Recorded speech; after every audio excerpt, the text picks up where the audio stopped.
Hello friends, मेरा नाम है अनु और मैं आपका स्वागत करती हूँ मेरे यूट्यूब के चैनल पे जिसका नाम है हिंदी ज्ञान। और आज हम लोग जिस टॉपिक के बारे में बात करेंगे वो है अव्ययी भाव समास।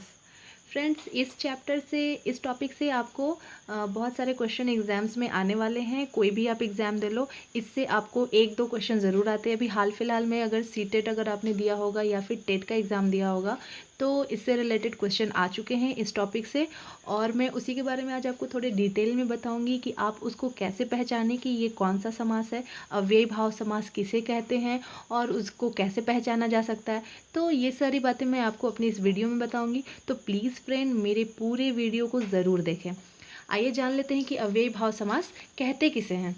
तो अव्ययी भाव समास जिस पद का पहला पद यानी कि पूर्व पद अव्यय तथा प्रधान हो उसे अव्ययी भाव समास कहते हैं। ठीक है, पूर्व पद या फिर पहला पद मैंने आपको बता दिया है पहले वीडियो में। पूर्व पद और उत्तर पद के बारे में अगर आपने वीडियो देखा होगा तो आपको पता होगा, और नहीं देखा है तो उसे एक बार देख लीजिए।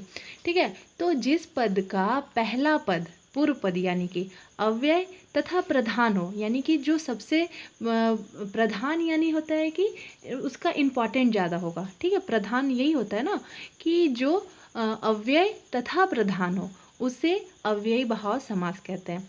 अब आपको यहाँ एक शब्द है अव्यय, है ना, और एक है यहाँ पर दूसरा शब्द प्रधान। अव्यय मतलब होता है, यहाँ पर समास का भी नाम है अव्ययी भाव समास। तो यहाँ पर पूछेगा कि ये अव्यय का मतलब क्या है और ये प्रधान का मतलब क्या है। तो प्रधान तो मैंने बता दिया कि जो जिसका इम्पोर्टेंट सबसे ज़्यादा हो। प्रधान क्या होता है, सबसे बड़ा, है ना। आपके फैमिली मेम्बर में भी प्रधान कोई होता होगा, पापा मम्मी जो भी है। तो ये अव्ययी भाव समास में जो इसका पहला पद होता है ना, वो प्रधान होता है या अव्यय होता है। ठीक है, अब आपको ये पूरा अव्ययी भाव समास को जानने के लिए आपको ये अव्यय जानना बहुत ज़रूरी है।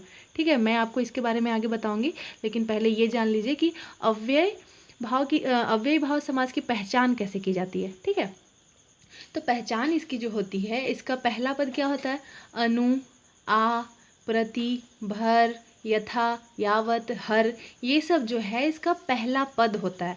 ठीक है, पहला पद यानी पहला पद जो है या तो ये अव्यय होगा और यही प्रधान भी होगा, है ना। ये या तो अव्यय होगा और या तो प्रधान होगा, या फिर ये उपसर्ग भी हो सकता है। अगर आपने उपसर्ग और प्रत्यय कभी पढ़ा है या फिर आप जानते हो तो ये उपसर्ग है और ये प्रधान भी है और ये अव्यय भी है। तो इसमें तीन बातें आती हैं, अव्यय, प्रधान और उपसर्ग। पहला पद, पूर्व पद और उत्तर पद मैंने बता दिया है। तो अगर ये तीनों बातें अगर होंगी किसी भी शब्द में तो वो होगा हमारा अव्ययी भाव समास। ठीक है, अब आगे जानते हैं कि यदि समस्त पद के आरंभ में ये शब्द हो जो उपसर्ग अव्यय हो। ठीक है, यदि समस्त पद के आरंभ में, पूरे पद है उसके आरंभ में, अगर मान लीजिए कोई हम एक शब्द ले लेते हैं जैसे यथाशक्ति। ठीक है, यथाशक्ति ये पूरा पद है हमारा, एक पूरा शब्द है। अब बोलता है कि समस्त पद यानी कि पूरा पद के आरंभ में, ठीक है, शब्द हो जो उपसर्ग हो या फिर अव्यय हो।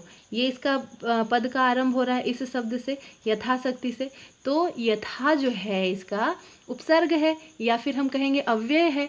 तो ये जो अव्यय है यही हमारा अव्ययी भाव समास कहलाएगा। इसको पहचानने का तरीका बहुत ही सरल है ना। उसको हम लोग जान लेंगे कि उसको पहचानते कैसे हैं। आगे देखते हैं कि इस समास का पहला पद प्रधान होता है और समस्त पद वाक्य में क्रिया विशेषण का काम करता है। अगर कोई क्रिया विशेषण आप लोग जानते होंगे, जो शब्द क्रिया की विशेषता बताता है।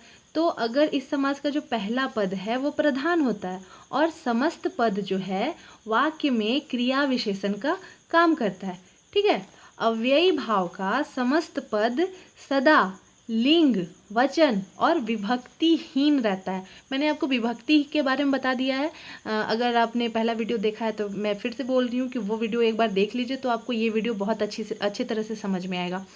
तो ये जो विभक्तिहीन है, अव्ययी भाव का समस्त पद क्या होता है, सदा लिंग, वचन और विभक्तिहीन रहता है। इसमें मतलब विभक्ति नहीं होती है, लिंग नहीं होता है, वचन नहीं होता है। ये हमेशा क्या होता है, विभक्तिहीन, लिंग और वचन से अलग होता है। ठीक है, समस्त पद इसका।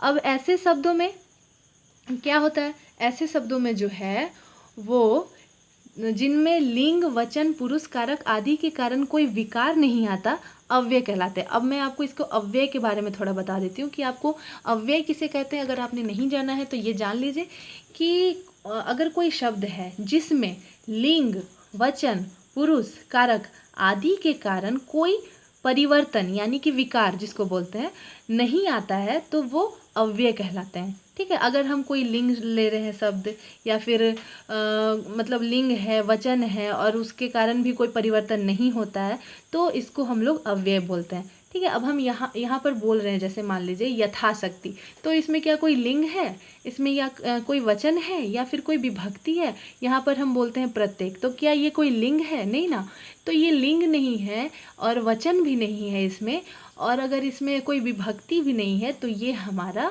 जो होगा अव्ययी भाव समास होगा। ठीक है, इसका जो काम होता है आप देख लीजिए यहाँ पर, इसका जो काम होता है मूल रूप से क्या होता है, स्थिर रहना, कभी बदलना नहीं। यानी कि जो हमारा यथाशक्ति है, प्रत्येक है, भरपेट है, हर एक है, अनुरूप है, जो भी है ये हमारा अव्ययी भाव समास का उदाहरण है। इसको आप लोग एक बार अच्छे से देख लीजिए। और ये जो कुछ भी है ये क्या होता है, इसका काम होता है, मूल काम होता है स्थिर रहना, ये कभी बदलता नहीं है। ठीक है, तो ये है हमारा अव्ययी भाव समास। आगे मैं आपको जो बताऊंगी वो समास के जो 6 भेद है उसमें से दूसरे तीसरे चौथे जो भी है सब द्वंद्व समास द्विगु समास वो सब के बारे में आगे मैं वीडियो बनाऊंगी। इसमें आप इसी को जानें और इसको 1 से 2 बार इस वीडियो को ज़रूर देखें, आपको बहुत अच्छे से समझ में आ जाएगा। और अगर आपको कुछ पूछना हो तो प्लीज़ मुझे कमेंट करें। अगर मेरा वीडियो अच्छा लगे तो इसे लाइक भी करें और मेरे चैनल को सब्सक्राइब करना ना भूलें। थैंक यू फ्रेंड्स, मैं फिर से एक नई वीडियो के साथ आऊँगी। बाय।